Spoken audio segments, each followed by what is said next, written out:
Hello everyone, I am Dr. Pankhuri, Associate Professor at Jagannath University.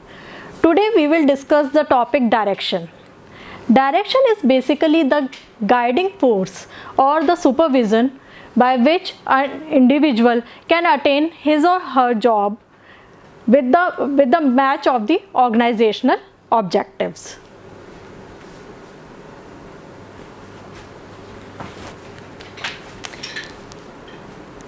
So the meaning of direction is an aspect of management that deals directly with influencing, guiding, supervising and motivating staff for the achievement of organizational goal. So with the help of direction, an individual can attain his or her goals by taking consideration of the organizational goals. So the direction is provided by the manager or the supervisor.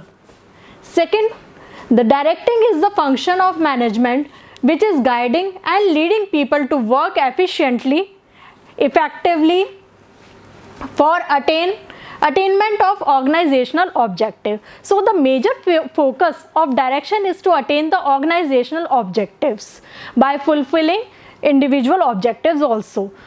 So if the manager provide the proper direction, individual feel motivated and easily attain his, her and organizational goals.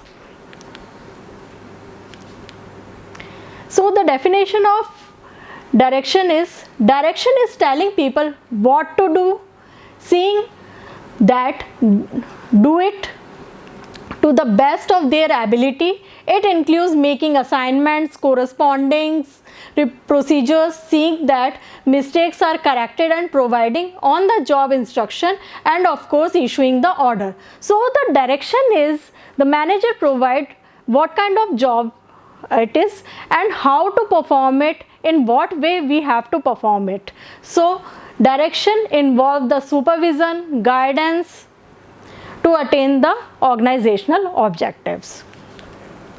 Principles of directions. First principle is direct supervision. Every superior should maintain the direct contact with the subordinates. So manager and the subordinate must be in the direct contact so that the direction rules can be followed easily and the direction that the supervisor give to the individual can be implemented easily. Second, participative managerial style. The subordinate morale will be higher when the views are seriously incorporated into the managerial decision making. If there is a group, all the individuals in the team or in the group are equally participated in the decision making or in any activity, so the direction principle can be easily followed. Next, the unity of direction.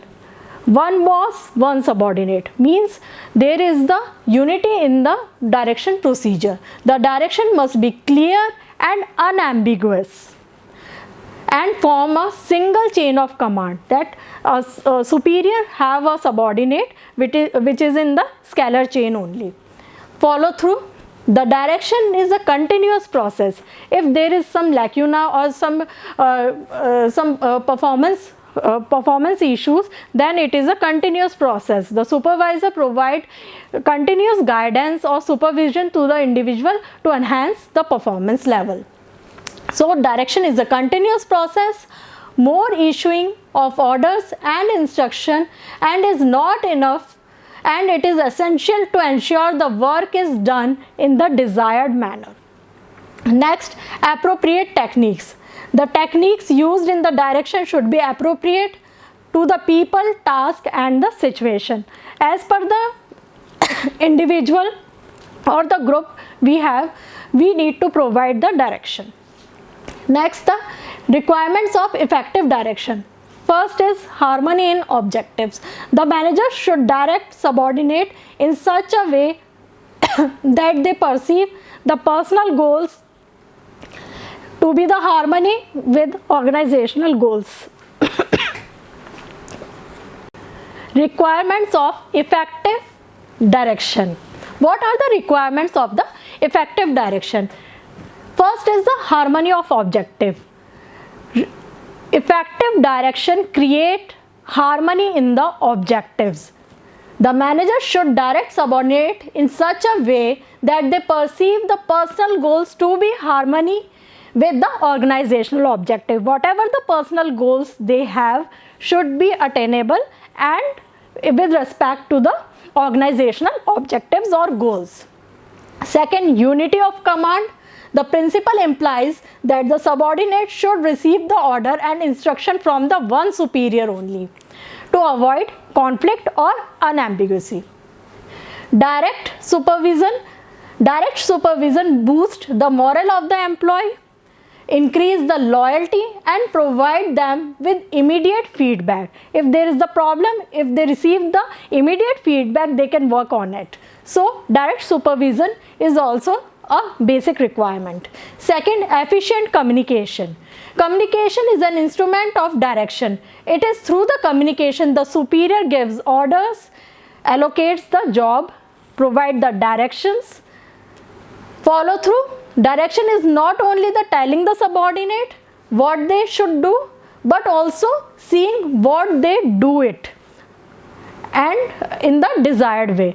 Not only providing the direction that you have to complete that kind of job in certain time limit, but also taking the supervision or the feedback time to time so that the quality of performance can be improved. Elements of directing.